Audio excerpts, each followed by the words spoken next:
हाँ तो बच्चों, अभी तक हमने आपको बहुत सारे वीडियोस जो है वो पॉलिटी के संबंध में भेजा। उसमें मैंने पूछा था कि और भी कोई सब्जेक्ट्स साथ में लेके चलूँ या पहले पॉलिटी पढ़ा लूँ। तो आपसे राय पूछी थी, कई बच्चों ने लिख करके दिया कि सर इकोनॉमी शुरू कीजिए। कुछ बच्चों ने हिस्ट्री की भी मांग की, तो मैं सबकी मांगें पूरी करूँगा। तो आज मैं शुरू करता हूँ इंडियन इकोनॉमी। जहाँ तक इकोनॉमी का सवाल है तो उसके सिलेबस पहले मैं थोड़ी बहुत बता दूं कि इकोनॉमिक्स जो है वो सिविल सर्विसेज और बीपीएससी वगैरह में सिर्फ इंडियन इकोनॉमी के बारे में पढ़ना है, जबकि एसएससी को अगर आप देखें तो उसका थोड़ा वाइड सिलेबस है। वो आजकल इन दिनों आप देखिएगा इकोनॉमिक्स, प्योर इकोनॉमिक्स के भी प्रश्न पूछे जाने लगे। तो वो जो है उसका थोड़ा वाइड सिलेबस है। तो पहले मैं इंडियन इकोनॉमी बताऊंगा, अब फिर अंत में आपको एक दो क्लासेस में जो है इकोनॉमिक्स के जो थ्योरीज जहाँ से प्रश्न आते हैं मैं उन सब पर एक लेक्चर दे करके आप लोगों को समझा दूंगा। तो अब हम शुरू करते हैं इंडियन इकोनॉमी।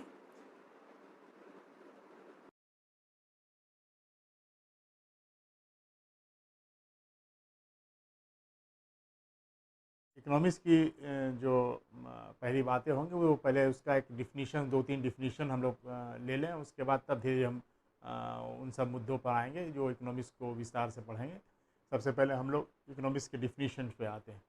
तो इकोनॉमिक्स के बारे में जो एक बात लिखी गई है, economics is the study of how society use scarce sources to produce valuable commodities and distribute them among different people।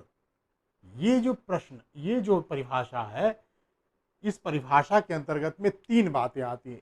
एक तो यूज स्कार्स रिसोर्सेज, दूसरा प्रोड्यूस वैल्यूएबल कमोडिटीज, और तीसरा डिस्ट्रीब्यूशन।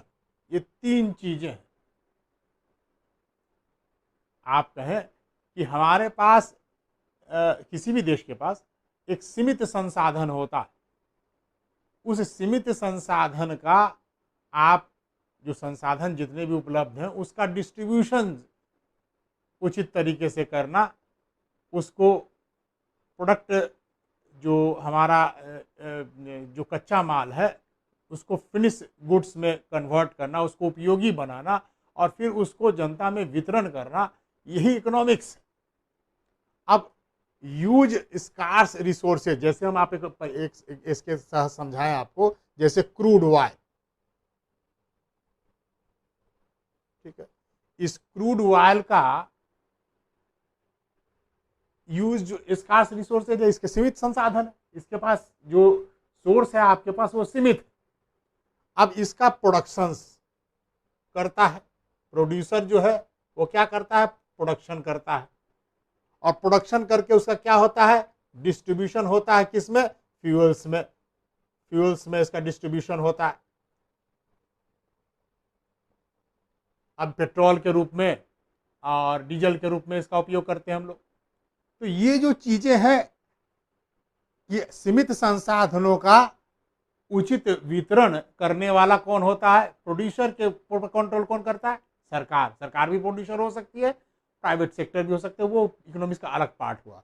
तो ये जो तीन चीजें हैं कि सोसाइटीज में जो हमारे सीमित संसाधन है, उस सीमित संसाधन का प्रोड्यूसर के द्वारा कमोडिटीज का उत्पादन करना, वस्तुओं का उत्पादन करना और उसका फिर वितरण करना डिफरेंट पीपल्स में, उसका रिसोर्सेज का जो वितरण है, यहीं पर सरकार की भूमिका होती है कि उसका वितरण सही ढंग से हो ताकि सभी वर्ग के लोगों को उसका लाभ मिल सके।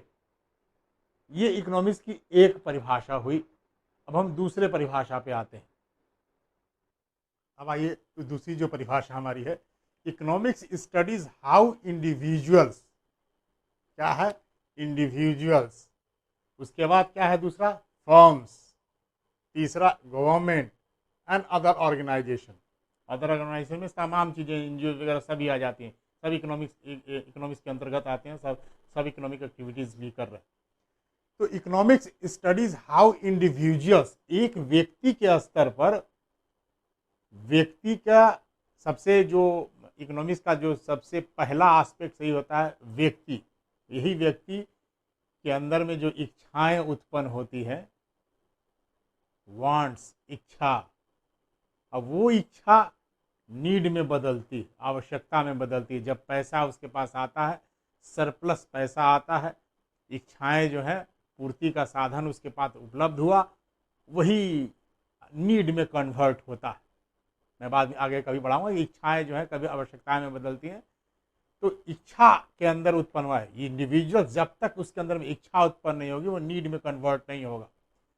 और नीड में कन्वर्ट होने के लिए सबसे पहला क्या होगा, उसके पास होने चाहिए, पैसे होना चाहिए।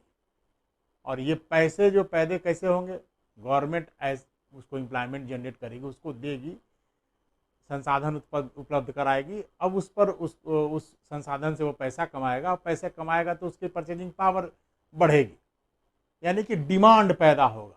इकोनॉमिक्स का पहला चीज जो डिमांड, इंडिविजुअल के स्तर पर डिमांड पैदा करता। इसके बाद क्या है, फर्म्स। अब उस वस्तुओं का जो डिमांड है उसको पूरा करने के लिए फर्म क्या करती है, उत्पादन करती है, प्रोडक्शन करती है। और उस प्रोडक्शन जो करती है या तो वो गवर्नमेंट भी कर सकती है, गवर्नमेंट सेक्टर होगा, प्राइवेट भी कर सकती है, प्राइवेट संस्थाएं होंगी।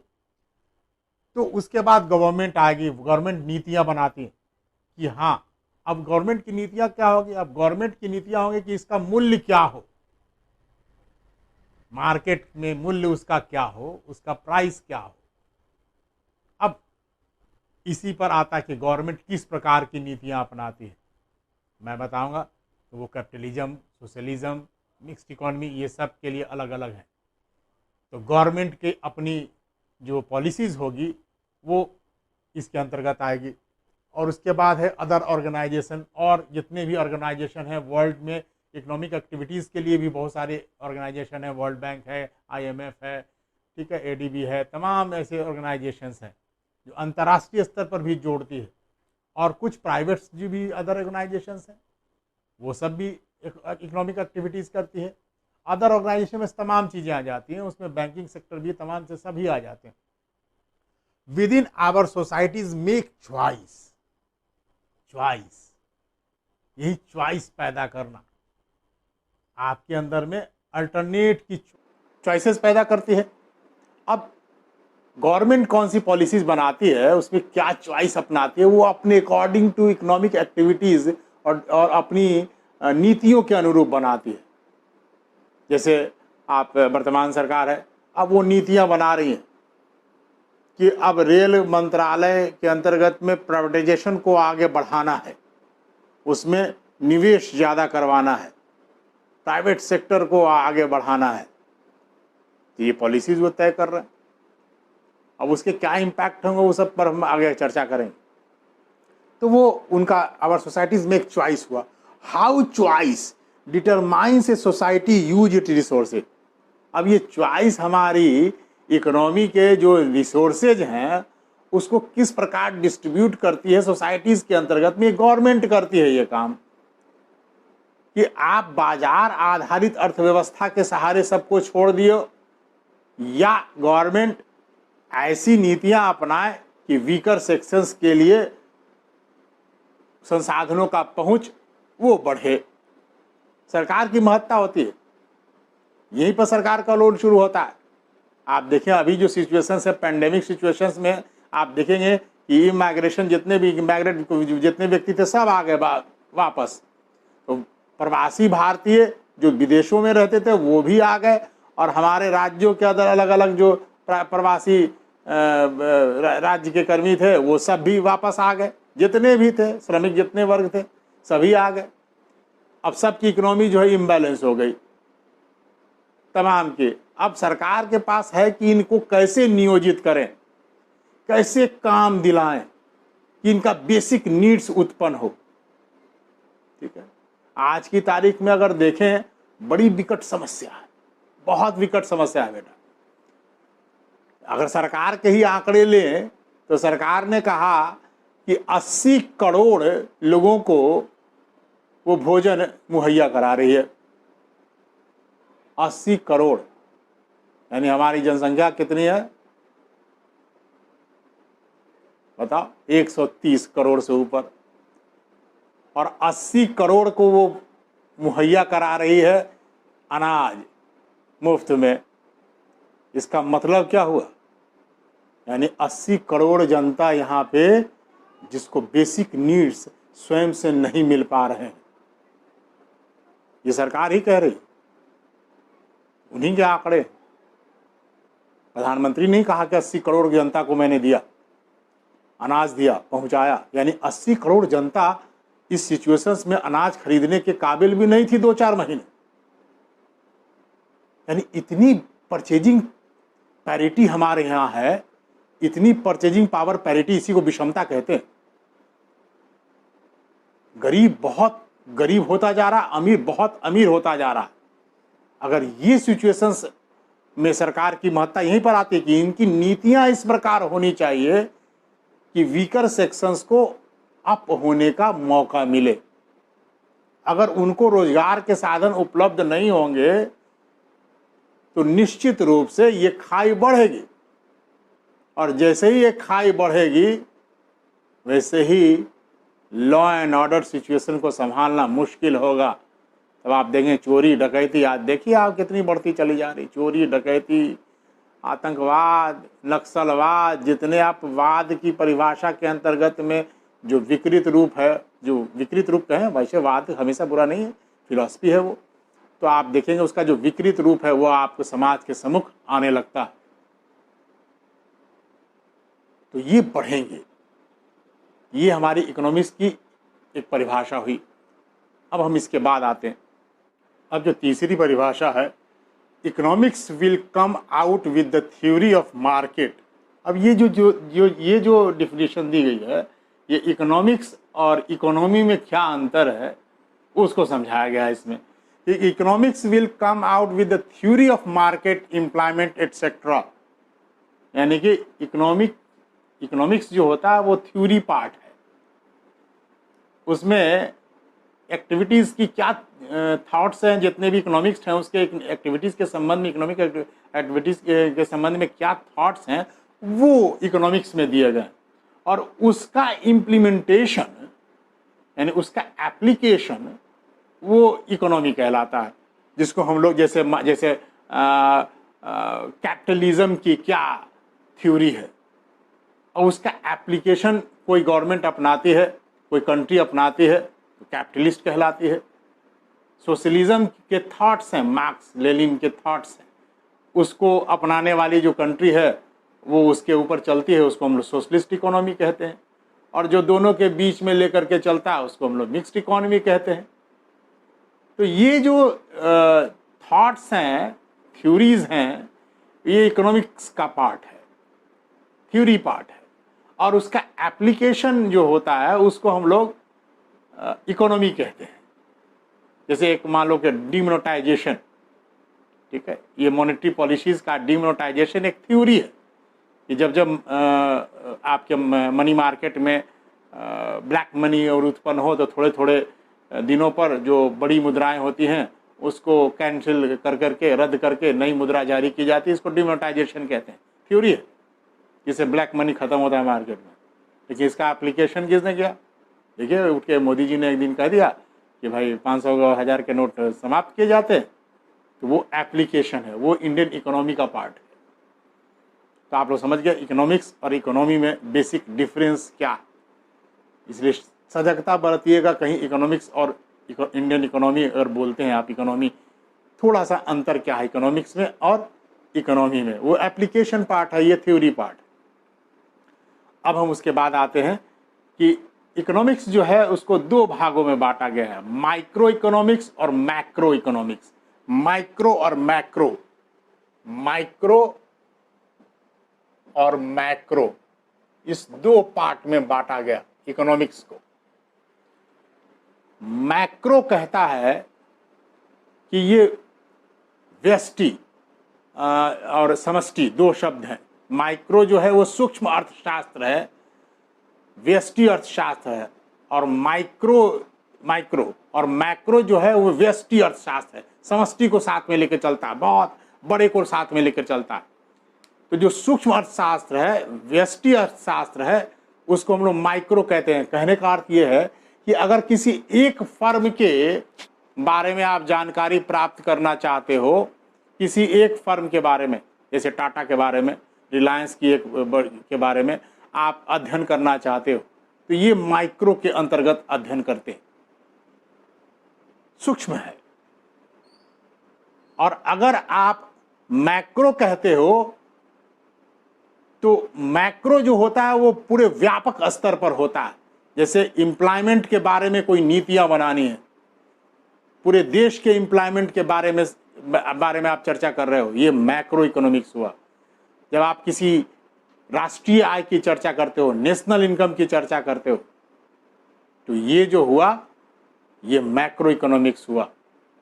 आप मुद्रास्फीति के बारे में, इन्फ्लेशन के बारे में चर्चा करते हो, मॉनेटरी पॉलिसीज की चर्चा करते हो, तो जितनी भी बड़ी बड़ी पॉलिसीज हैं ये सब मैक्रो इकोनॉमिक्स का पार्ट है। और आप किसी एक फर्म के एक प्रोडक्शंस के बारे में बात करते हो, उस फर्म के कंडीशंस के बारे में बात करते हो, उस फर्म के प्रोडक्शन, सेल्स, तमाम के बारे में बात करते हो, ये हुआ माइक्रो। ठीक है, ये सूक्ष्म अर्थशास्त्र, माइक्रो इकोनॉमी। तो मैक्रो और माइक्रो आप समझ गए होंगे। इसके बाद हम लोग आते हैं कि अर्थशास्त्र के अंतर्गत में जो इकोनॉमी होती है, इकोनॉमी को 3 क्षेत्रों में बांटा गया। मुख्यतः 3 क्षेत्र हैं, हालांकि आजकल 5 क्षेत्र में बांट दिए गए हैं। प्राइमरी सेक्टर, सेकेंडरी सेक्टर और टेरिटरी सेक्टर, यानी कि प्राथमिक क्षेत्र, द्वितीयक क्षेत्र और तृतीयक क्षेत्र। और अब चतुर्थक और पंचक भी क्षेत्र में, उसकी भी चर्चा करूंगा। तो अब इन पर हम चर्चा करेंगे। प्राथमिक क्षेत्र, प्राइमरी सेक्टर, कोई भी इकोनॉमी, किसी भी देश की इकोनॉमी पूरे विश्व में देख लें, जो सभ्यता की शुरुआत होती है, सबसे पहला जो सेक्टर है प्राइमरी सेक्टर। किसी भी देश की इकोनॉमी शुरुआत होगी वो प्राइमरी सेक्टर से ही शुरू होगी। वो पशुपालन हो, कृषि हो, या नेचुरल रिसोर्सेज जितने भी आपको प्राप्त होते हैं खनन से, उत्खनन जिसको बोलते हैं, माइनिंग जिसको बोलते हैं, जो प्रकृति से हमें प्राप्त हुई है, वो सब इसके अंतर्गत में आता है, प्राथमिक क्षेत्र के अंतर्गत में आता है, प्राइमरी सेक्टर है। पहले जो इकोनॉमी ग्रो करती है वो प्राइमरी सेक्टर में ही ग्रो करती है। और जब आपके पास सरप्लस प्रोडक्शन होता है तब फिर उसको आप व्यापार और तमाम चीज़ें जो उसके अंतर्गत आती है, तो आप इंडस वैली सिविलाइजेशन भी देख लीजिए, तो सबसे प्राइमरी सेक्टर, सबसे पहला सेक्टर वही होता है जिससे आप इकोनॉमी ग्रो करती है। पहले तो भोजन मिले, उसके बाद ही कुछ बातें बनेगी। खाना पीना मिलेगा तब विवेक काम करता। तो प्राइमरी सेक्टर में हम आगे बढ़े, फिर मिले धातु मिली, आप देखिएगा हिस्ट्री में पढ़िएगा, तो तांबा मिला, फिर टीन मिला, तांबा टीन मिक्स करके हम लोगों ने जो कॉपर और टीन को मिला करके हम लोगों ने ब्रॉन्ज बनाया, ब्रॉन्ज एज। उसके बाद आया लोहा मिला, ठीक है, वो 600 BC लोहा मिला, तो लौह युग आया। तो आप देखेंगे उसके बाद इसे वेपन्स में काम आने लगे, यूटेंसिल्स में काम आने लगे, तमाम जितने भी वस्तुएं बनने लगी, बर्तन बनने लगे, तमाम पॉटरी वगैरह सब बनने लगी। तो ये सब धातुओं का यूज जो है वो विभिन्न क्षेत्रों में, इमारतों में अगर में यूज होने लगा। ये धीरे धीरे बढ़ा। तो इससे क्या हुआ, जब बनने लगे, क्या बनने लगे, वेपन्स बनने लगे, तो क्या हुआ, कारखाने खुले, उद्योग हुआ। तो दूसरा जो सेक्टर होता है उद्योग का होता है, वो जो होता है द्वितीयक क्षेत्र। और जब द्वितीयक क्षेत्र के साथ साथ तृतीयक क्षेत्र का भी विकास शुरू हो जाता। ये ट्रांसपोर्टेशन है, चीज़ें को लाना है, ले जाना है, वो उसमें आएगा। अब वो उसमें तमाम यातायात के, सड़क के हुए हो गए, रेल हो गए, वायुयान हो गया, तमाम हो गए। जैसे जैसे इकोनॉमी आगे ग्रो करती गई, हम लोग इस सब सेक्टर में आगे बढ़ते चले गए। यानी सेवा का जो क्षेत्र है, सर्विस का जो सेक्टर है, वो इकोनॉमी ग्रो करने के बाद ही होता। ठीक है, द्वितीयक क्षेत्र में आपको स्ट्रांग, अगर आपको इकोनॉमी को बनाना, द्वितीयक क्षेत्र में आगे बढ़ना है, क्योंकि निर्माण, विनिर्माण, प्रसंस्करण, ये सभी द्वितीयक क्षेत्र में आते हैं। जब आप निर्माण कार्य करेंगे, विनिर्माण करेंगे, अब समझ लो ये विनिर्माण और निर्माण, इन दोनों में अंतर क्या है? निर्माण कहते हैं जो आप इंफ्रास्ट्रक्चर, उसका जो विकास आप करते हो, रेल है, तमाम जितने वायुयान है, ठीक है, वो सब के मैन्युफैक्चरिंग हो गई, ठीक है, या फिर जैसे सड़क का निर्माण हो गया, ठीक है, रनवे का निर्माण हो गया, तमाम जितने भी इंफ्रास्ट्रक्चर के, बिजली का निर्माण हो गया, ये सभी चीज़ें निर्माण के अंतर्गत आती है। और विनिर्माण में वस्तुओं का उत्पादन होता है, यानी जो वस्तुएं रॉ मटेरियल के रूप में हमें उपलब्ध रहती हैं, जो प्राथमिक क्षेत्र से भी हमको उपलब्ध हुई, उनका हम लोगों ने रिप्रोडक्शन कर करके उसका पुनः उसमें प्रसंस्करण कर करके, या उसको हम लोग पुनः उपयोगी दूसरे चीज़ों में बना करके जो उद्योग लगाते हैं, उसको हम लोग द्वितीयक क्षेत्र बोलते हैं, सेकेंडरी सेक्टर बोलते हैं। और ये जो सेक्टर है, इसको बहुत ग्रो कराने की आवश्यकता, ये एम्प्लॉयमेंट जनरेट करता।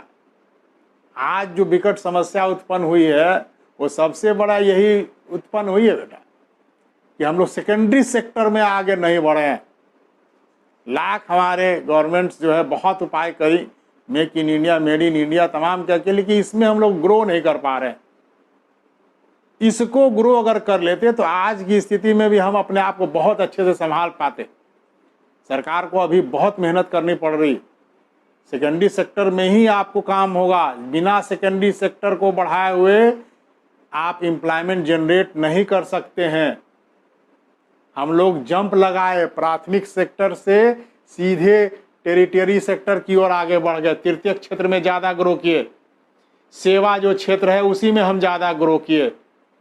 आज हमारा इकोनॉमी का सबसे बड़ा पार्ट इसी से, तृतीय क्षेत्र से ही आता है। लगभग 55%, 54 पॉइंट कुछ है, ये जो 55%, 54.45% जो है वो टेरिटरी सेक्टर का योगदान है जीडीपी में। वो तो इन दिनों थोड़ा सा जो है इसमें घटा और द्वितीय क्षेत्र में बढ़ोतरी हुई, वरना 60 से 65% तक पहुंच गया था द्वितीय क्षेत्र, उसमें हम लोग बहुत ग्रो किए। इसके चक्कर में हम लोगों ने प्राथमिक क्षेत्र और द्वितीय क्षेत्र दोनों की थोड़ी उपेक्षा ही हुई। हम लोग एग्रीकल्चर का जो सेक्टर है उसमें तो हम लोग आगे बढ़े हैं, इसमें कहीं कोई दो राय नहीं है, सरप्लस प्रोडक्शन भी होता है, तमाम है, लेकिन जीडीपी में योगदान अभी भी बहुत कम है, लगभग 14% है, 14.39% है। इसको ध्यान में रखना पड़ेगा, ये वैरी करता रहता है, हर बजट में दिखना पड़ेगा। यह 31.46% हमारा द्वितीय क्षेत्र है, और तृतीय क्षेत्र का योगदान सबसे ज़्यादा है, 55%, लगभग 54.4 के आसपास ये हमारा है, 55%। आप ध्यान में रखें, वो हमारा सेवा का क्षेत्र है, बीमा का क्षेत्र, बैंकिंग क्षेत्र, ठीक है। हम जो आपको दे रहे हैं सेवा, हमारी दोनों सेवाएं, मैं एडमिनिस्ट्रेशन में भी हूँ, वो भी मेरा सेवा के अंतर्गत में आता है, और मैं जो शिक्षण का कार्य कर रहा हूँ तो ये भी मेरे सेवा के क्षेत्र में आता है। ये दीगर बातें हैं कि जो शिक्षण का कार्य है वो मेरे इकोनॉमिक्स के अंतर्गत में बहुत नहीं भी आता है, क्योंकि मैं बहुत पैसे उसे लेकर के पढ़ाने पर बहुत ज़्यादा जोर नहीं देता हूँ, ठीक है। ये मेरा प्राथमिक उद्देश्य नहीं, मेरा उद्देश्य है आप लोगों को सही रूप से एजुकेशन देना, ताकि आप लोग अपने जीवन में सफल हों, ये मेरा मेन उद्देश्य है। अब आए हम लोग चतुर्थक क्षेत्र पे। ये जो चतुर्थक क्षेत्र है और पंचक क्षेत्र है, यानी कि क्वाटरनरी सेक्टर और क्वार्नरी सेक्टर, ये तृतीय क्षेत्र का ही अंश माना जा सकता है, ये और स्पेशलाइज का क्षेत्र होता चला जा।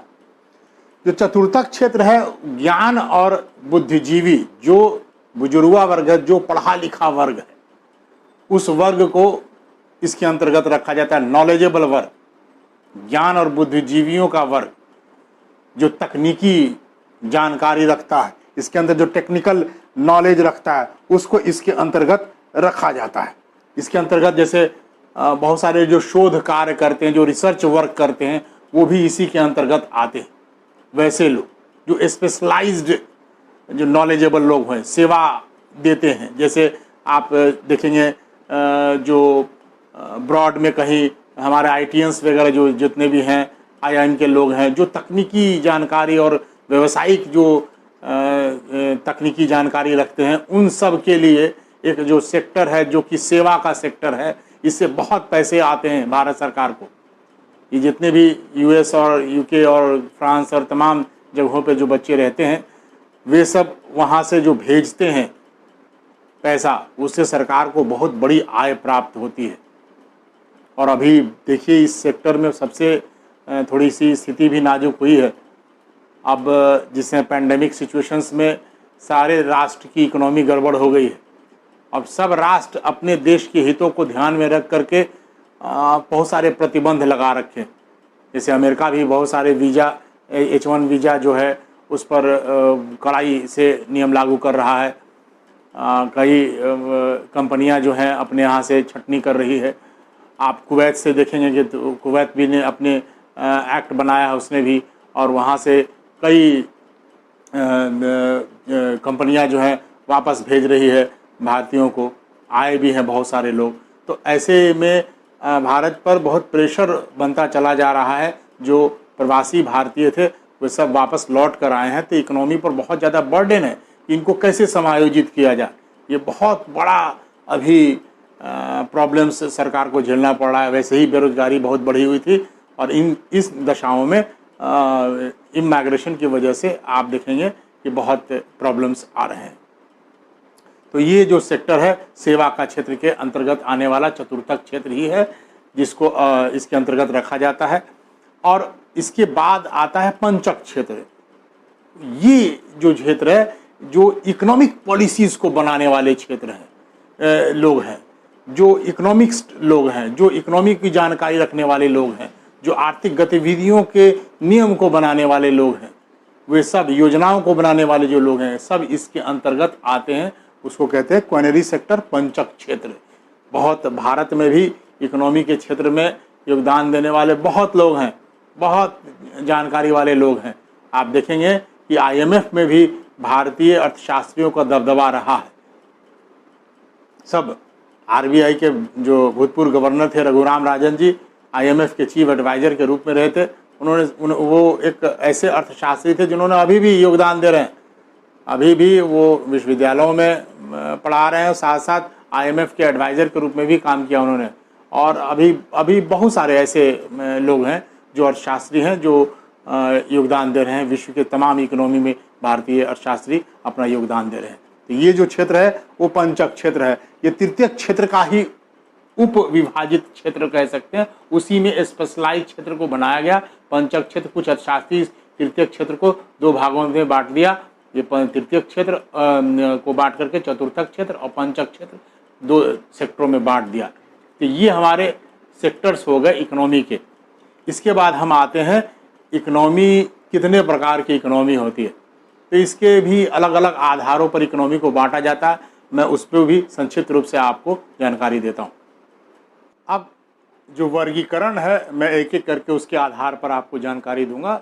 एक नॉलेज बनेगा इकोनॉमी के संबंध में कि according to the basis of state और गवर्नमेंट, स्टेट का मतलब यहाँ पर गवर्नमेंट ही है, तो according to the basis of state, इसके आधार पर तीन वर्गीकरण किए गए। अब इसमें राज्य सरकारें का अगर हस्तक्षेप कितना है इस आधार पर होता। अगर अहस्तक्षेप की नीति हो, यानी कोई इंटरफेरेंस नहीं हो, इसको लेसे फेयर कहते हैं। ये भी एग्जाम में कभी कभी पूछा जाता है। लेसे फेयर लैटिन वर्ड है, अहस्तक्षेप की नीति, लेसे फेयर में तो सरकार का इंटरफेरेंस एकदम ना हो। कैपिटलिस्ट इकोनॉमी है, यानी कि बाजार आधारित अर्थव्यवस्था होगी, मार्केट के आधार पर होगी, यानी मूल्य पर नियंत्रण सरकार का नहीं होगा। डिमांड और सप्लाई पर मूल्य आधारित होती है मार्केट में, उसमें सरकार का हस्तक्षेप बिल्कुल ना हो, तो उसको हम लोग कैपिटलिस्ट इकोनॉमी कहते हैं। यहाँ पे कैपिटलिज्म में, पूंजीवाद में जो भी पैसा लगाता है उसका मैक्सिमम उद्देश्य होता है लाभ कमाना। और लाभ कमाने के उद्देश्य से वो आएगा, ज़्यादा निवेश करेगा और लाभ कमाने में और करेगा, इससे एम्प्लॉयमेंट जनरेट होगा ये, और लोग जो है और इकोनॉमी ग्रो करेगी। ये ऐसा थ्योरी कैपिटलिज्म की थ्योरी है, और इसको अपनाने वाला अगर कहें विश्व का पहला देश तो अमेरिका था, और अमेरिका ही लीड करता। आज हम लोग सब लोग पूंजीवाद की ओर अग्रसर हो रहे हैं, क्योंकि सब चाहते हैं कि ज़्यादा से ज़्यादा निवेश बढ़े, और भारत जो भी इसी आधारित अर्थव्यवस्था की ओर अग्रसर होता जा रहा है। हमारे यहाँ मैं आगे बताऊंगा मिश्रित वाली अर्थव्यवस्था, उसको भी 2 भागों में बांटा गया, तो मैं उन दोनों के बारे में आपको समझाऊंगा। तो ये पूंजीवादी अर्थव्यवस्था कैपिटलिज्म, जिसमें सरकार का हस्तक्षेप नगण्य होता है। सब देखिए धीरे धीरे हमारे यहाँ भी देखिए सरकार की जो नीतियां हैं वो बन रही हैं, धीरे धीरे समाजवाद खत्म होता जा रहा है। समाजवादी चेहरा जो है धीरे धीरे सरकार का खत्म होता जा रहा है। पैंडेमिक सिचुएशन में थोड़ा दिखाई पड़ा समाजवादी चेहरा, वो अवश्यंभावी भी था, जरूरी भी था। गरीब लोग पलायित होकर के जा रहे हैं, तमाम है, उनको बाजार के आधार पर नहीं छोड़ सकते, तो सरकार ने मुफ्त जो है आपको अनाज का वितरण करने की बात की, और उसके बाद उसको इम्प्लीमेंट कराया। तो आप देख सकते हैं कि उसके ये समाजवादी चेहरा, इसी को समाजवाद कहते हैं। आप बाजार के आधार पर नहीं छोड़ सकते हैं भारत की जनता को, खासकर बिहार, उत्तर प्रदेश, जो उत्तर भारत के क्षेत्र में जो गरीब राज्य हैं, उनको तो बिल्कुल नहीं छोड़ा जा सकता है बाजार के आधार पर। बाजार आधारित अर्थव्यवस्था के सहारे, चूंकि हमारे यहाँ बिलो पॉवर्टी लाइन के लोग बहुत हैं, और सरकार के ही आंकड़े अगर लिया जाए तो सरकार ने खुद ही ये इस बात को कहा कि इस पैंडेमिक सिचुएशंस में हम लोगों ने 80 लाख लोगों को मुफ्त अनाज मुहैया कराया। इसका अर्थ ये है कि भारत में 80 लाख लोग अभी स्वयं से अनाज खरीदकर जीवित नहीं रहने की दशा में हैं। ये सरकार के आंकड़े हैं। तो आप सोच सकते हो हम लोगों की स्थिति क्या है। तो ये कैपिटलिज्म जो है वो करता है कि इंडस्ट्रियलिस्ट को, आप देखें कि भारत की इकोनॉमिक पॉलिसीज ऐसी रही है, यहाँ पे इकोनॉमिकल कहीं ना कहीं थोड़ी से पूंजीवाद को बढ़ाने के चक्कर में हम लोगों ने कर रखा है कि आप देखेंगे कि विगत 1-2 सालों में मुकेश अंबानी की आय में पिछले गत वर्ष का था कि मुकेश अंबानी की आय में 36% की वृद्धि हुई। एक इंडस्ट्रियलिस्ट जो टॉप लेवल के उसकी आय में वृद्धि होती है, और जो एसएमई सेक्टर वाले छोटे छोटे उद्योग हैं वो घाटे में चल के बंद होते जाए। तो आपका इकोनॉमिक पॉलिसीज ऐसा सरकार का होना चाहिए जिससे कि छोटे छोटे उद्योग में नियोजित लोग हों, जिससे कि आय जो है लोगों की बढ़े, निम्न स्तर के लोगों की आय बढ़े। सरकार को इसीलिए आप देखेंगे पैंडेमिक वाले में एसएमई सेक्टर पर विशेष रूप से जोर दिया गया, और उनको 3-3 लाख रुपए तक का कर्ज देने की बात की है कि उनको 3-3 लाख छोटे छोटे जो उद्योग वाले हैं उनको रिवाइव करने के लिए दिया जाए बिना किसी गारंटी, और तब सरकार उसकी लगी गारंटी बैंक के तरफ से मुहैया कराया जाए। तो ये जो रिवाइव करने की कोशिश की जा रही है, अब सरकार को इसमें बहुत काम करना पड़ेगा, क्योंकि ये अब बहुत इकोनॉमिकल दबाव है, लोगों की परचेजिंग कैपेसिटी बिल्कुल खत्म हो गई। तो ये जो चीज़ है ये कैपिटलिज्म की है। सोशलिज्म जो इसमें सरकार का हस्तक्षेप होता है, मूल्य सरकार तय करती है। जैसे मान लो कि ये मैं हमेशा कहता हूँ ये पेन है, अब इससे मैं लिख रहा हूँ, ये किसके लिए, विद्यार्थियों के लिए है, काम में आता है। अब इसके मूल्य मान लीजिए 20 रुपया है, ठीक। अब सरकार चाहती है कि नहीं, बच्चों को ये मुहैया कराई जाए 15 रुपये में, तो कंपनियों को कहती है कि 5 रुपया प्रति जो यूनिट होगा मैं आपको पेड करूँगा। यही सब्सिडी हुआ, इसी को सब्सिडी कहते हैं।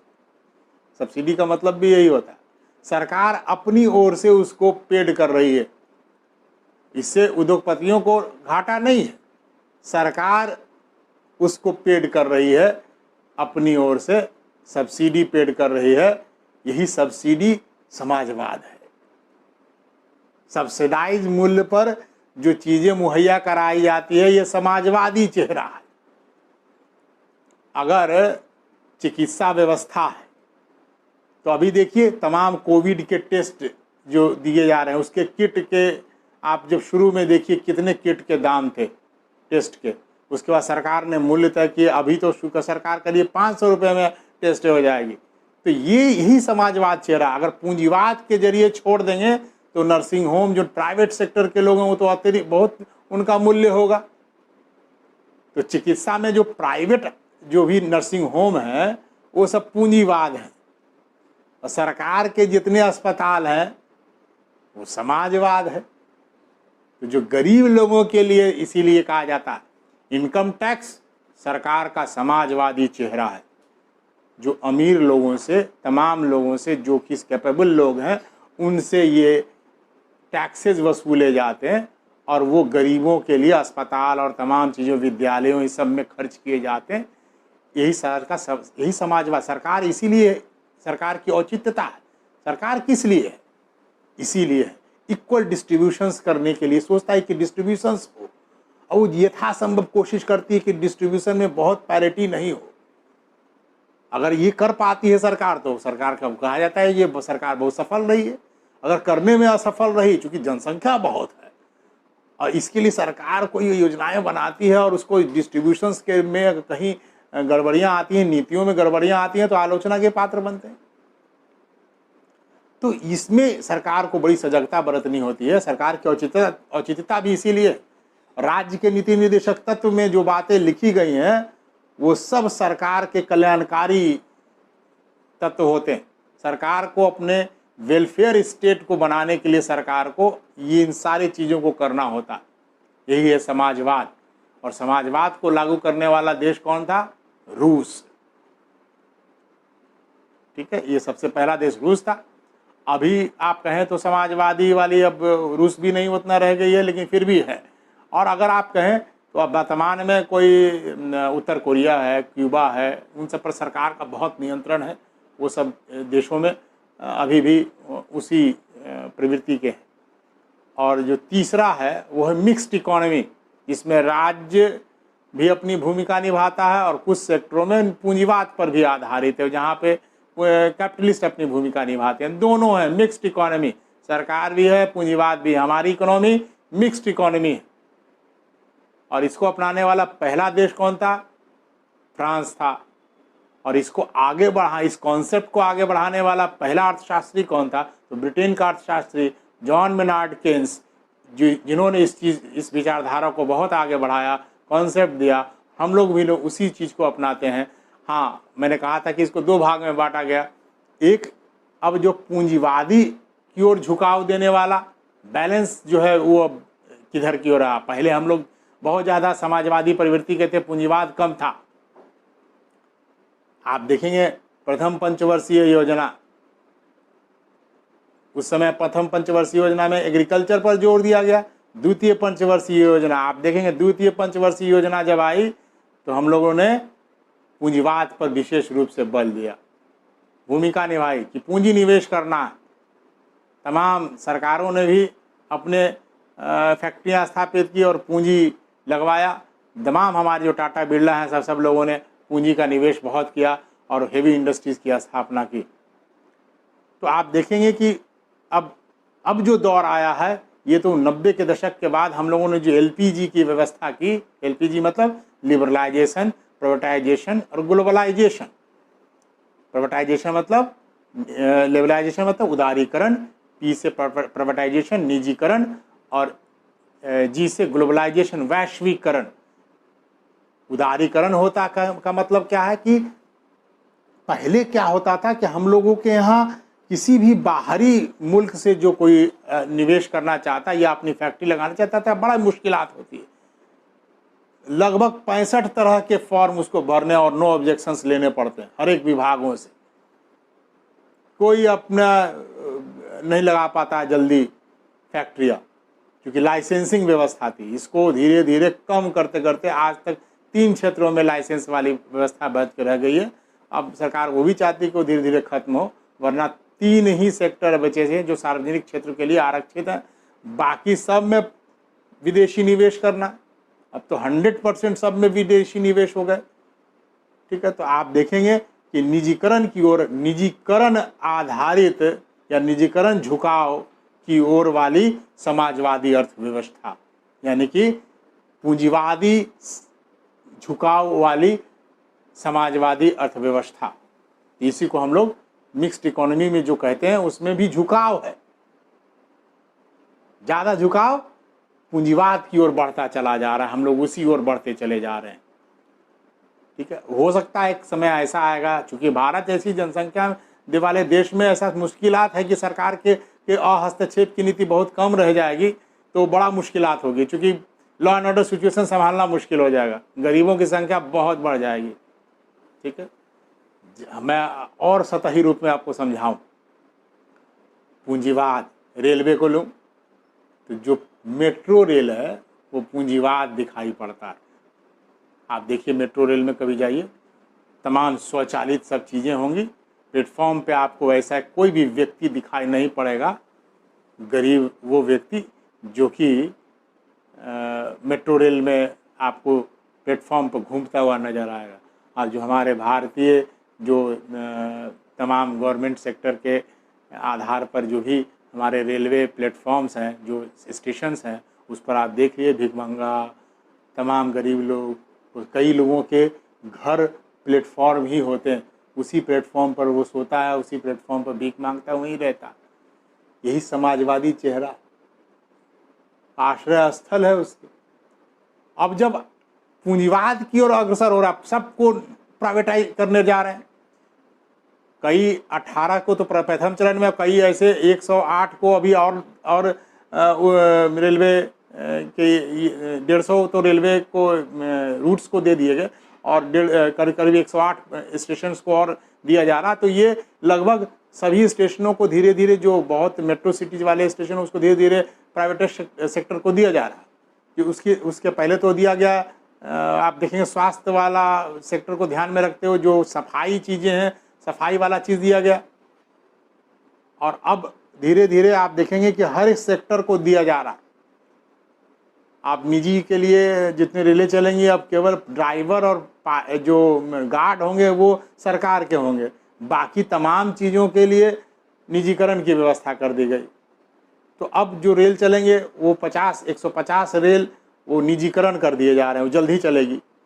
तो इससे सरकार की आय जरूर बढ़ेगी, लेकिन मुझे ये लगता है कि ठीक है, अच्छी बात है, दोनों को बैलेंस करके लेके चलने की आवश्यकता है। एकाएक आप अगर इस तरह से चेंज करेंगे तो निश्चित रूप से देखिए देश की प्रगति को दिखना केवल ऊपरी सतह पर दिखाई पड़ना और अंदर अंदर जो है इकोनॉमी का खोखला होना, ये भी अच्छी बातें। बैलेंस करना होगा, आपको बैलेंस करने की आवश्यकता है दोनों के बीच सेक्टरों को पूरी तरह से। रेलवे बहुत बड़ा नियोजन का क्षेत्र है, और अगर आप सीधे प्राइवेट सेक्टर में तमाम चीज़ें, तो नियोजन की संख्या धीरे धीरे कम होती चली जाएगी, क्योंकि वो प्राइवेट सेक्टर की थ्योरी यही है कि श्रम कम से कम मूल्य देकर अधिक से अधिक श्रम लिया जाए।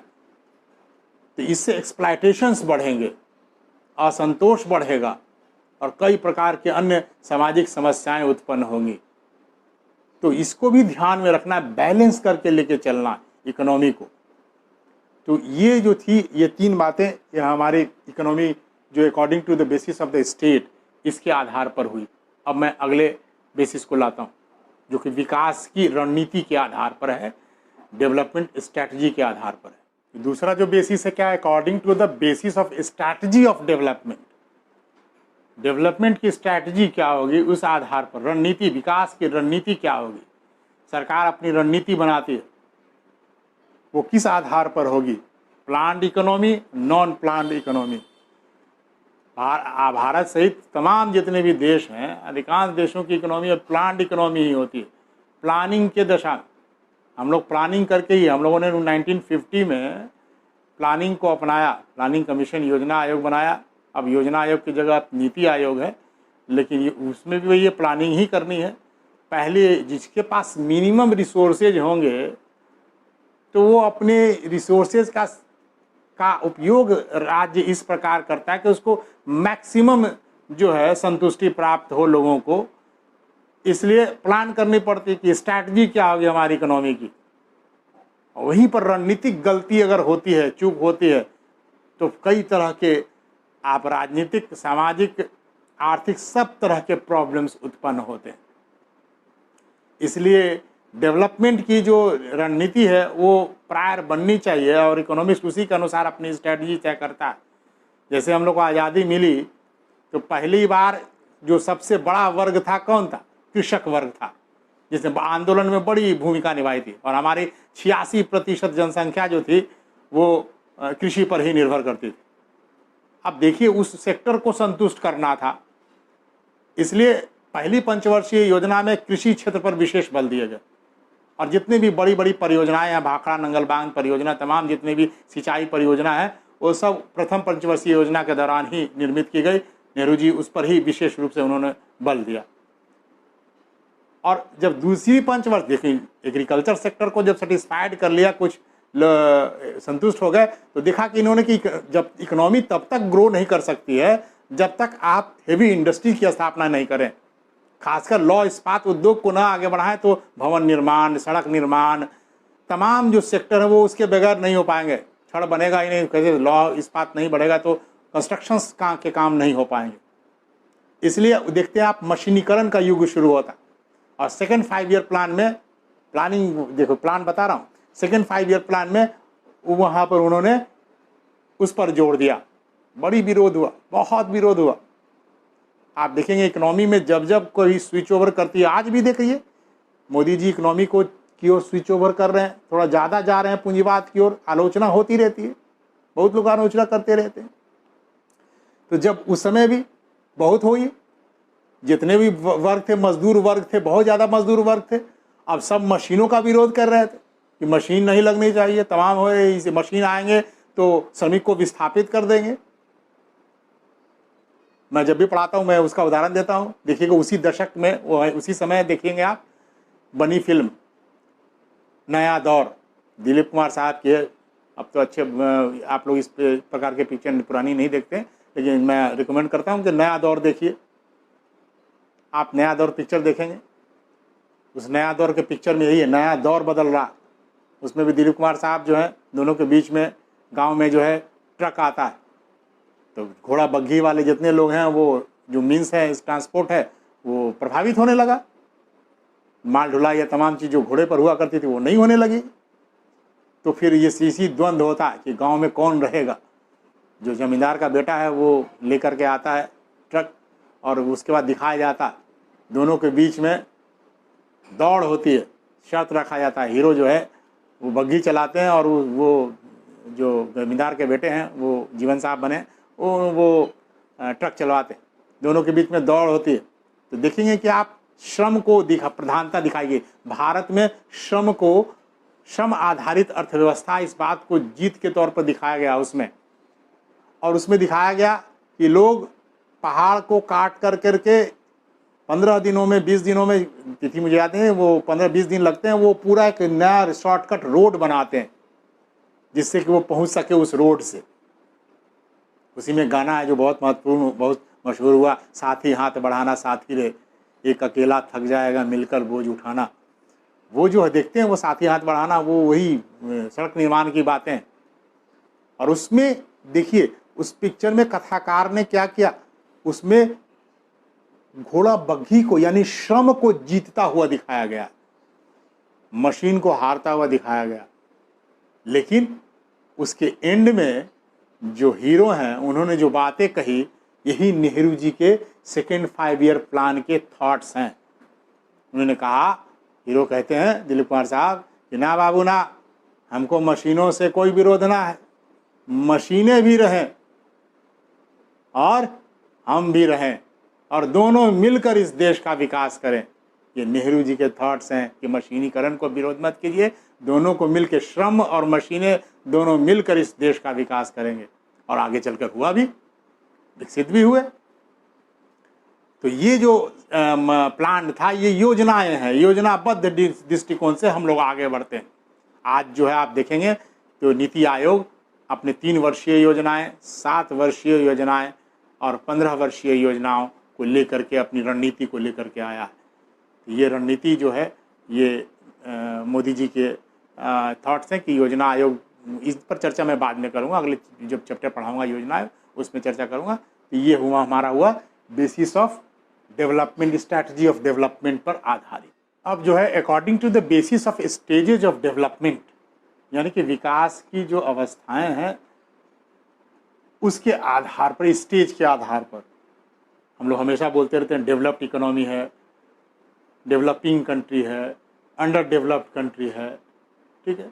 जितने यूरोपीय देश हैं और तमाम जितने अमेरिका है वो सब डेवलप्ड इकोनॉमी के अंतर्गत में आते हैं, यानी विकास की जो तीसरी अवस्था है उसको उन्होंने प्राप्त किया। औद्योगिकरण के पश्चात, इंडस्ट्रियलाइजेशंस के पश्चात चरण शुरू हुआ था, दूसरा तीसरा चरण। तीसरे चरण में जब पहुंचते हैं, प्रथम चरण, द्वितीय चरण, तृतीय चरण, तीसरे चरण वाली जो अवस्थाएं प्राप्त होती है उसको हम लोग कहते हैं डेवलप्ड इकोनॉमी। और हम लोग अभी डेवलपिंग में हैं, दूसरे चरण में ही। प्रथम से दूसरे में आप कह सकते हैं कि प्रथम दूसरे संक्रमण के काल में हम लोग दूसरे वाले दौर में, इंडस्ट्रियलाइजेशन का तो हम लोग को यहाँ बहुत ज़्यादा हुआ ही नहीं, और कुछ स्टेट में तो हुए हैं लेकिन कुछ स्टेट तो बिल्कुल नहीं है। उत्तर प्रदेश और बिहार और तमाम ऐसे कंट्री स्टेट में तो बिल्कुल इंडस्ट्रियलाइजेशन नहीं किए गए। तो आप देखेंगे कि हम लोग डेवलपिंग के अंतर्गत में आते हैं। विश्व के बहुत सारे देश डेवलपिंग के अंतर्गत में ही आते हैं। और अंडर डेवलप में जितने अफ्रीकन कंट्री हैं, तमाम जो गरीब देश हैं, आप देखेंगे नाइजीरिया है, तमाम छोटे छोटे कंट्री हैं, चाड है, ये सब छोटे छोटे कंट्री जो अफ्रीकन कंट्री है वो सब अंडर डेवलप्ड कंट्री हैं, जो अब धीरे धीरे उनमें एग्रीकल्चर के दौर से वो आगे निकल रही हैं, ठीक है। तो उसको हम लोग अंडर डेवलप्ड कहते हैं। अगर सेवा का क्षेत्र बहुत तेज़ी से ग्रो हो रहा हो तो वो डेवलप्ड है, ग्रो कर गया। अब हो रहा हो तो डेवलपिंग है। भारत सेवा के क्षेत्र में आगे बढ़ रहा है, यानी कि धीरे धीरे हम लोग देखेंगे। कभी ऐसा हुआ करता था कि हम लोग हवाई जहाज़ उच्च वर्ग तक ही सीमित था। गांव में लोग, तमाम लोग जो है हवाई जहाज़ अगर ऊपर से गुजरा सब लोग देखने लगते थे। आज वैसी स्थिति नहीं है, सबके पहुंच के अंदर में है। बहुत लोग ऐसे हैं जो अब निम्न मध्य वर्ग भी जो है वो कभी न कभी हवाई जहाज़ का सफ़र कर ले रहा है। तो आप देखेंगे कि वो जो डेवलपिंग वाली जो चीज़ें हैं, सेवा का क्षेत्र, वो तेज़ी से ग्रो होता है और उन लोगों में तो बहुत उच्च होता है। डेवलप्ड जो कंट्री हैं उनके यहाँ तो सड़कें हों, तराम हो, ट्रेन हो, बुलेट ट्रेन हो, ये सब चल रही। हमारे यहाँ इकोनॉमी के लिए स्ट्रेंथ नहीं है, वो मुश्किल है। धीरे धीरे ग्रो कर रहे हैं हम लोग, डेवलपिंग है, आगे बढ़ रहे हैं। हालांकि हम भी अब इमर्जिंग कंट्रीज़ जो इसमें एक और आएगा, मैं बताऊंगा इसके बाद कि तीसरा इन सेक्टरों में जो डेवलपिंग हैं उनके लिए इमर्जिंग एक शब्द होता है, इमर्जिंग इकोनॉमी।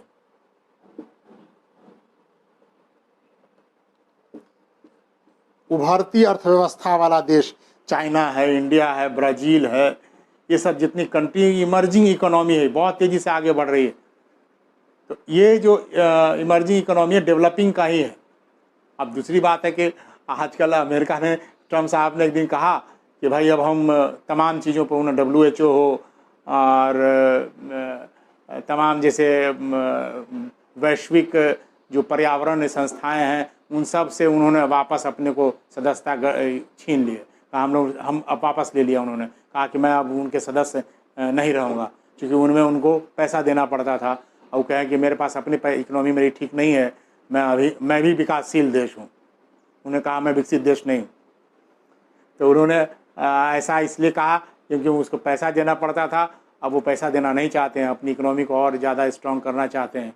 तो वैसी स्थिति में जो वहाँ के लोग हैं उनको ज़्यादा नियोजन प्रदान करें और वहाँ के लोगों के लिए कल्याण करें। तो वो अपनी इकोनॉमिकल स्ट्रेंथ को बढ़ाने के लिए अंतर्राष्ट्रीय स्तर पर उन्होंने इन सब चीज़ों को करने का ऐसे मना कर दिया। WHO से भी उन्होंने अपनी सदस्यता जो है वो वापस ले ली। तो ये हुआ इस आधार पर वर्गीकरण। जो अगला है आधार, वो according to the basis of nature of dependency, आश्रित डिपेंडेंसी के आधार पर। किसी दूसरे के देश की इकोनॉमी पर डिपेंड होना, तो उसके नेचर, उसकी प्रकृति के आधार पर, तो पहला जो वर्गीकरण है इंडिपेंडेंट इकोनॉमी, तो वैसा इकोनॉमी जो किसी देश से, किसी दूसरे देश से संबंध न रखता हो, क्लोज्ड हो, इकोनॉमी क्लोज्ड हो, आने जाने वाले के लिए दरवाजे बंद हों, जैसे उत्तर कोरिया, जैसे क्यूबा, दूसरे देशों के लिए दरवाजे बहुत हद तक बंद हैं, तो उसको हम लोग कहते हैं इंडिपेंडेंट इकोनॉमी, कम देश बचे हैं। और दूसरा है डिपेंडेंट इकोनॉमी, जो पूरी तरह से दूसरे देश की इकोनॉमी पर आधारित है, बहुत ज़्यादा उसके पास रिसोर्सेज नहीं है जिससे कि वो कर सके, जैसे आप कह सकते हैं अफ़गानिस्तान, जैसे आप कह सकते हैं नेपाल, छोटी छोटी कंट्री हैं जो डिपेंडेंट है दूसरे के ऊपर, स्वतंत्र रूप से नहीं, कभी वो चीन के ऊपर निर्भर करता है, कभी भारत के ऊपर निर्भर करता है, तो ये कहीं ना कहीं डिपेंडेंट है इकोनॉमी, तो इसको हम इसके वर्गीकरण में रखते हैं। और तीसरा है इंटरडिपेंडेंट इकोनॉमी, जो एक दूसरे के डिपेंडेंसी पर आधारित होती है। इंटरडिपेंडेंट मतलब कुछ हम भी निर्यात करें, कुछ हम भी आयात करेंगे, ये बातें हैं। अब ये आयात ज़्यादा और निर्यात कम, निर्यात ज़्यादा आयात कम, ये चीज़ें हो सकती हैं। एक दूसरे के बैलेंस ऑफ जो ट्रेड है वो कुछ और हो सकता है, फेवरेबल हो सकता है, डिसफेवरेबल हो सकता है, लेकिन इसको हम लोग इंटरडिपेंडेंट इकोनॉमी कहते हैं। पिछले दिनों चीन के राष्ट्रपति जी जिनपिंग भारत की यात्रा पर आए थे, और भारत की यात्रा पर आकर के उन्होंने क्या दिया, कहा कि भारत से हम ज़्यादा मात्रा में आयात करेंगे, पहले से ज़्यादा मात्रा में आयात करेंगे, आयात को बढ़ाएंगे। अब सोचिए, भारत से वो आयात को बढ़ाएगा। आप देखेंगे कि डिसफेवरेबल है हमारा चीन के साथ बहुत ज़्यादा, लगभग -58 आप कहें बिलियन डॉलर जो है हम लोग जाते हैं, उसको डिपेंडेंसी है, मतलब उससे ज़्यादा हम लोग बहुत कम मात्रा में निर्यात करते हैं और ज़्यादा मात्रा में आयात करते हैं। और जी जिनपिंग आए थे कि हम आयात ज़्यादा करेंगे। ऐसा क्यों कहा उन्होंने? आयात भारत से बढ़ाएंगे, क्यों कहा उन्होंने? अब आप सोचेंगे तो ये तो अच्छी बात है, उन्होंने बढ़ाया, वो इसीलिए डिपेंडेंसी को बढ़ाओ, ऐसा न हो कि जैसे भारत अभी आज चाहे तो चाइनीज़ की इकोनॉमी को डैमेज कर सकता है, भले ही हम भी डैमेज हो जाएंगे, लेकिन हमारे यहाँ से जितना निर्यात वो करता है, अगर उस निर्यात को रोक दिया जाए तो उसके पास बहुत, भारत बहुत बड़ा उसके लिए बाजार उपलब्ध कराता है, इसलिए तो युद्ध नहीं होंगे। युद्ध किसी भी दशा में चीन नहीं कर पाएगा, क्योंकि चीन अगर ऐसा करेगा तो उसकी इकोनॉमी बहुत डैमेज करेगी। और मैं अब जानता हूं कि तीसरा विश्व युद्ध अगर हुआ तो इकोनॉमी वाला ही होगा, इकोनॉमी हो रहा है। चीन, अगर आप देखेंगे तो अर्थव्यवस्था को ही प्रभावित करने के लिए युद्ध हो रहा है, ट्रेड वॉर चल रहे हैं, चीन अमेरिका के बीच में भी ट्रेड वॉर चल रहा है, लेकिन इंटरडिपेंडेंसी जो है वो प्रत्यक्ष युद्ध को करने से रोकता है। सबकी इकोनॉमी एक दूसरे के ऊपर निर्भर है, इसलिए ये जो फैक्टर है अभी राजनीति में बहुत इंपॉर्टेंट है, इंटरडिपेंडेंसी, जो युद्ध भी नहीं होने देगा। क्योंकि सबकी इकोनॉमी में अब यही है कि आप अपनी इकोनॉमी को कितना डिपेंडेंट कम बनाते हैं, अपने को ज़्यादा स्ट्रेंथ वाला इकोनॉमी बनाते हैं, ये बहुत ज़रूरी है। और स्वदेशी की जो बात की जा रही है, विकल्प पैदा करने की बात की जा रही है, विकल्प पैदा करें, भारत में बनी हुई वस्तुओं का विकल्प पैदा हो, तभी इंटरडिपेंडेंसी कम होगी। अन्यथा विकल्प नहीं होंगे तो मजबूरी होगा कि आप रहेंगे। अब मोबाइल खरीदना हो तो आप डिपेंडेंट हो, या तो दक्षिण कोरिया का खरीदेंगे या चीन का खरीदेंगे, कोई नहीं विकल्प है, विश्व के पास कोई विकल्प नहीं है। जब तक आप विकल्प पैदा नहीं करेंगे तब तक आप ऐसी कल्पना करना कोरी कल्पना है। और ऐसा कह कर के केवल झूठ मूठ का ये राष्ट्रवाद है कि आप कहें कि आप जो है एक दिन दीपावली के दिन आप पटाखे नहीं छोड़ेंगे और वो दीप नहीं जलाने से उससे कुछ नहीं होगा। उससे केवल आप आत्मसंतुष्टि प्राप्त होगी, और इकोनॉमी में जब तक ये कर नहीं पाएंगे मुश्किल है, क्योंकि विश्व की अर्थव्यवस्था वैश्विक अर्थव्यवस्था में है। आप WTO के मेंबर हैं। एक सीमा तक ही आप रोक सकते हैं, एक सीमा तक ही आप उस पर टैरिफ लगा सकते हैं, उसके बाद नहीं लगा सकते। इसलिए इस बात को समझिए, केवल ऐसे ही नहीं कि चाइना का किसी चीज़ सामान को हम नहीं रोकेंगे, रोक देंगे, ऐसा संभव नहीं। ऐसा तो रोक दीजिए, नहीं संभव है। आप अगर आप कहते हो कि मैंने 59 ऐप पर प्रतिबंध लगाया, तो सिर्फ चाइना के वार के चलते नहीं लगा, इस पर बात चल रही थी पहले से भी। क्या बात चल रही थी? सुरक्षा को लेकर के चल रही थी। क्या सुरक्षा को लेकर चल रही थी? कि जो इंफॉर्मेशन हम लोगों के द्वारा लिए गए, उस इंफॉर्मेशन को निजता के अधिकार का उल्लंघन हो रहा था। ध्यान में रखिए, 69A के IT एक्ट 69A के तहत ये अखंडता और सुरक्षा की बात है कि इसमें IT एक्ट है, उसमें 69A और 66A तो प्रतिबंधित कर ही दिया गया।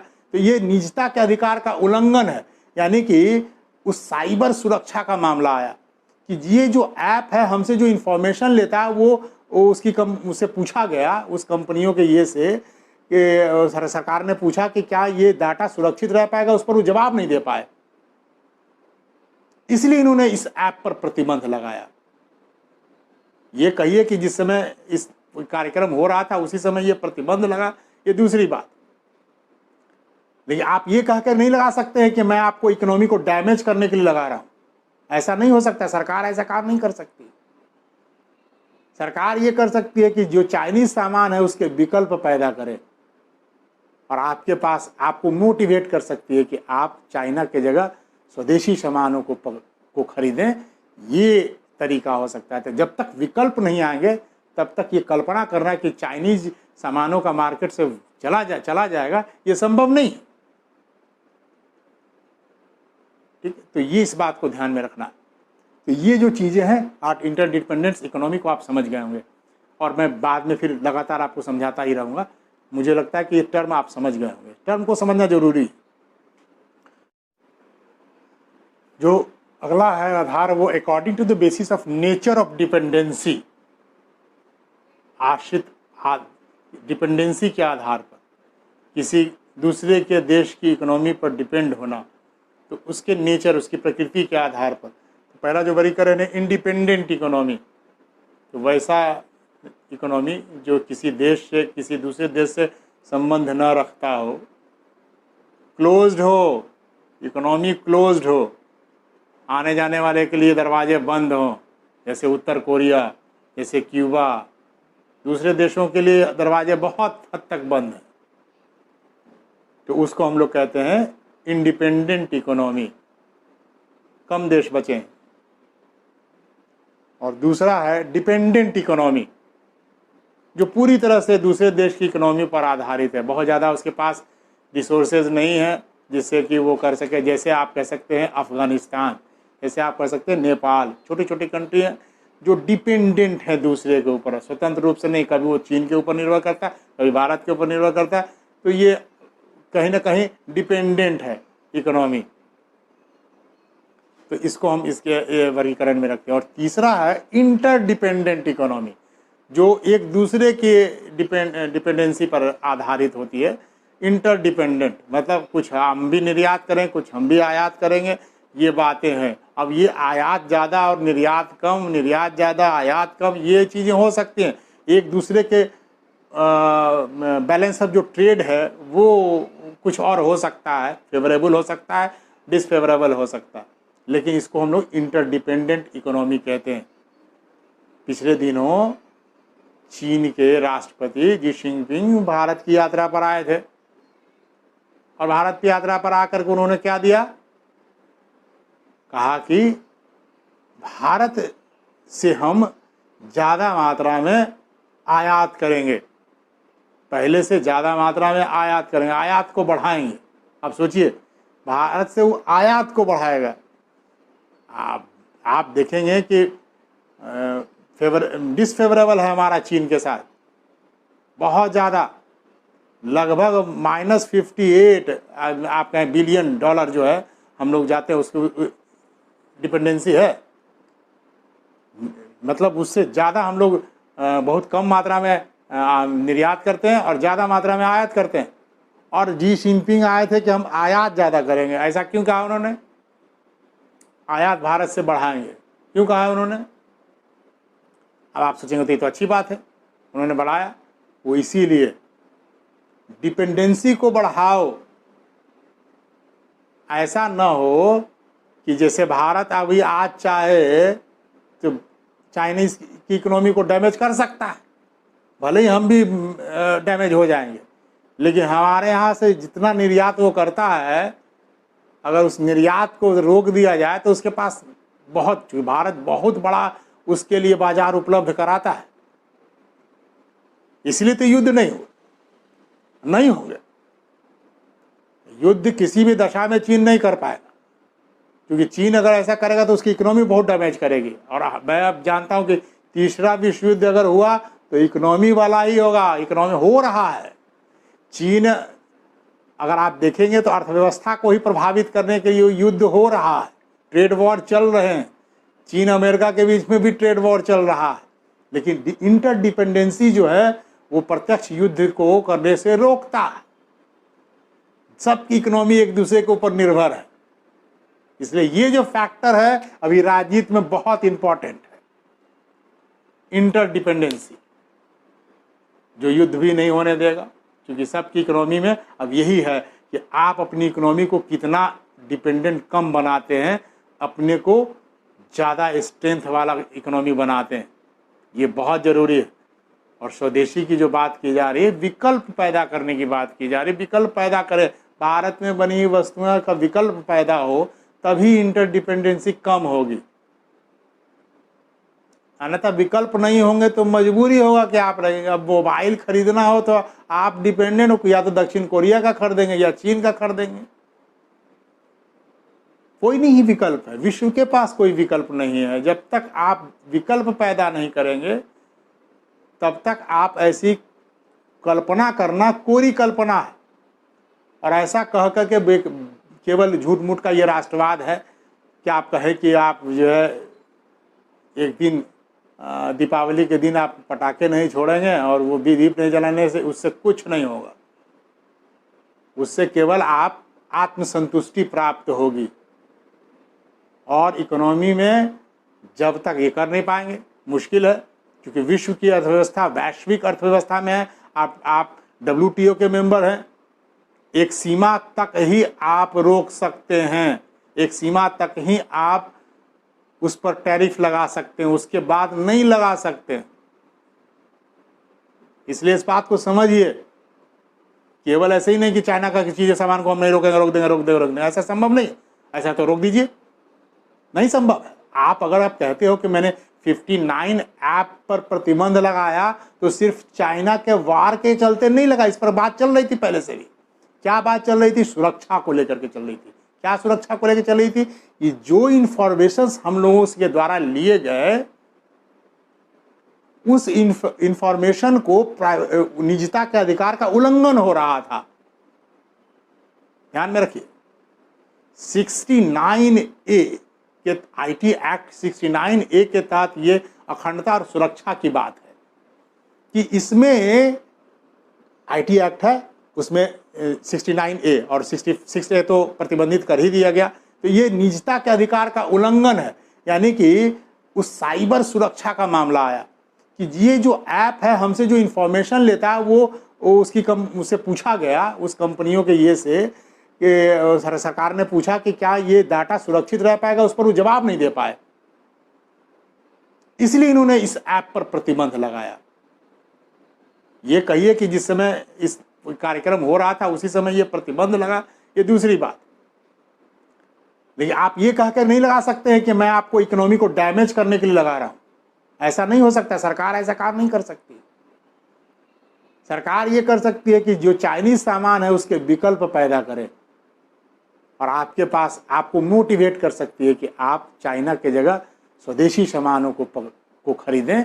ये तरीका हो सकता है। तो जब तक विकल्प नहीं आएंगे तब तक ये कल्पना करना कि चाइनीज सामानों का मार्केट से चला जाएगा, ये संभव नहीं है। ठीक है, तो ये इस बात को ध्यान में रखना। तो ये जो चीज़ें हैं आज इंटरडिपेंडेंस इकोनॉमी को आप समझ गए होंगे, और मैं बाद में फिर लगातार आपको समझाता ही रहूँगा। मुझे लगता है कि ये टर्म आप समझ गए होंगे, टर्म को समझना जरूरी है। अब जो है नेक्स्ट है according to the basis of inter related among other countries.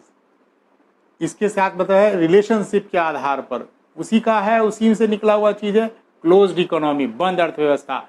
जहाँ किसी देश से आयात निर्यात ना हो उसको हम लोग बंद अर्थव्यवस्था कहते हैं। जो ना आयात हो ना निर्यात हो वैसी अर्थव्यवस्था को क्लोज्ड इकोनॉमी कहते हैं, बंद अर्थव्यवस्था कहते हैं। और जो दूसरा उसका है वो है फ्री इकोनॉमी यानी ओपन इकोनॉमी। जैसे 1990 के दशक में तमाम विश्व के तमाम देशों में आप देखेंगे खुली अर्थव्यवस्था को अपनाया गया, एलपीजी को अपनाया गया, लिबरलाइजेशन, प्राइवेटाइजेशन एंड ग्लोबलाइजेशन। ये एलपीजी ओपन इकोनॉमी का सबसे बड़ा कैरेक्टरिस्टिक है। उसी के बाद आप देखेंगे पूरे विश्व में सभी देशों के लिए द्वार खोल दिए गए। वैश्वीकरण है यानी कि मूल्य बाजार में तय होंगे, यानी प्रतिस्पर्धा जो कंपटीशन है फर्म के बीच में अपनी कमोडिटीज़ को लेकर के वो बढ़ गई।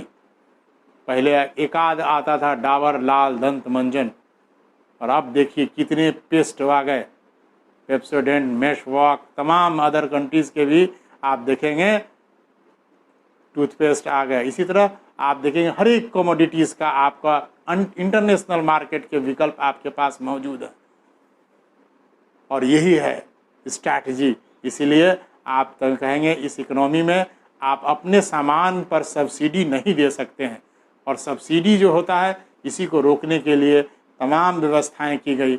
मैं आगे आपको बताऊंगा हर एक एस्पेक्ट्स में कि क्यों डीबीटी योजनाएं और तमाम चीज़ें लाई गई, ये सब क्यों सरकार जो है लाने को मजबूर हुई। तो ये सब एलपीजी का ही परिणाम है, जो कि 1990 के दशक में आप अर्थव्यवस्था में, भारतीय राजनीति में, सब में आपको चेंजेस दिखाई पड़ता है। एक आमूल चूल परिवर्तन जो आप कहें पूरी इकोनॉमी और पॉलिटी में परिवर्तन दिखाई पड़ता है 90 के दशक में। तो ये आपको दिखाई पड़ेगा, जो मैं आगे आपको और समझाऊंगा सभी जो विकास की अवस्थाएं हैं उससे गुजरते हुए एस्पेक्ट्स में।